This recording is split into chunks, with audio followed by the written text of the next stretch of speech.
السلام عليكم. النهارده ان شاء الله هنعمل لكم الفراخ التشيكن كريسبي بتتبيله سهله خالص وبطعم وريحه تحفه في البيت. كل الاطفال بتحبها، وعشان ما عدناش نثق دلوقتي في الاكل بتاع بره فتعملها لهم في البيت مع كاتشب بقى. حط بقى في الكاتشب كده وندوق ونسمع صوت القرمشه.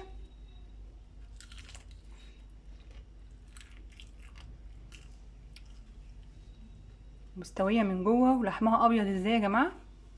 تعالوا بقى نشوف المقادير. محتاجين دول صدرين فرخه.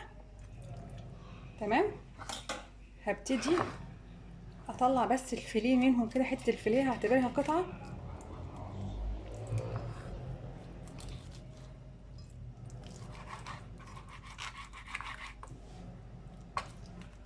وابتدي اقطعهم بقى ايه، شرايح بالطول كده زي ما انتوا شايفين. تكون دي القطعه بتاعتي زي ما انتوا شايفين كده.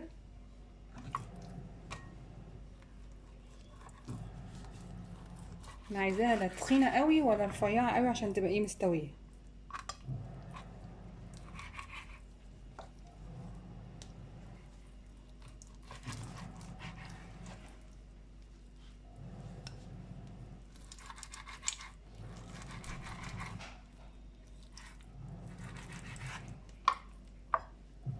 القطعه بتاعتنا كلها كده بالمنظر ده. قطعنا الفراخ بالشكل ده كده، الصدور بتاعتنا.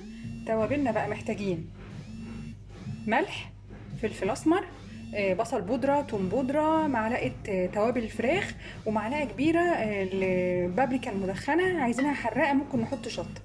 واروح حاطه كل التوابل دي على الفراخ بتاعتنا واقلبها في بعضها كويس قوي قوي قوي.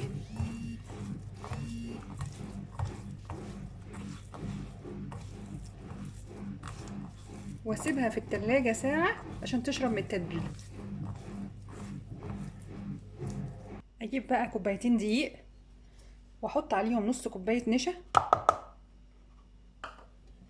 ونفس البهارات اللي استخدمتها في الفراخ هحطها على ايه النشا والدقيق بتاعي.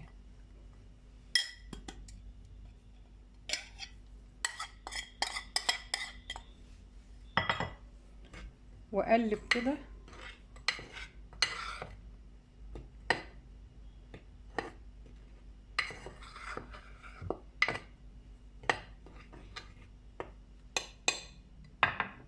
واسيبهم على جنب.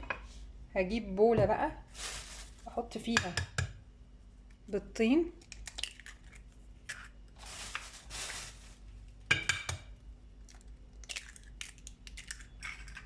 ونقطة خل عشان الزفارة، وابتدي اضرب البيض بتاعي. بعد كده هاخد من الدقيق اللي انا عاملاه ده، هاخد منه 6 معالق كده،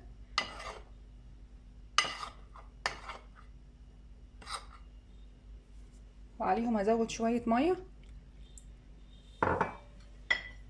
وابدأ ارب الخليط بتاعي. انا مش عايزاه تقيل، انا عايزاه خفيف.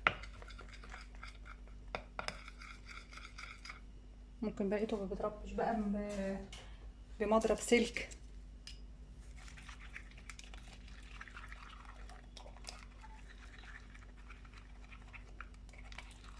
بعد ما ربيناه كده يا جماعة، هبدأ بقى اخد قطع الستريبس بتاعي واحطها في الخليط السائل ده زي ما انتوا شايفين كده.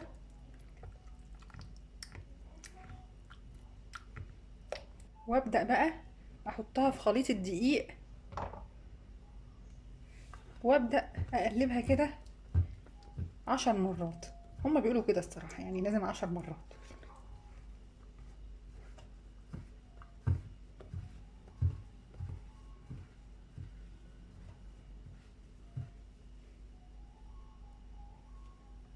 زي ما انتوا شايفين كده.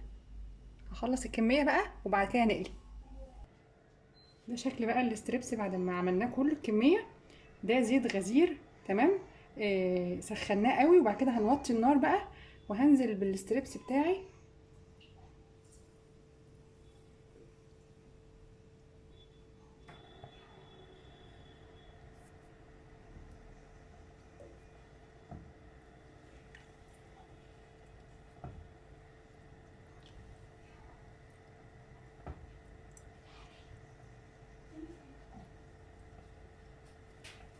مكترش الكميه في الطاسه لحد ما يستوي.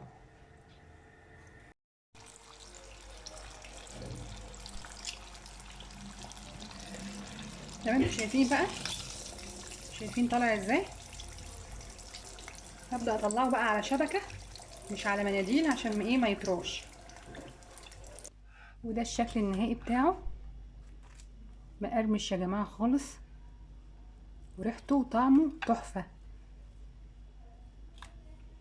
وبألف هنا.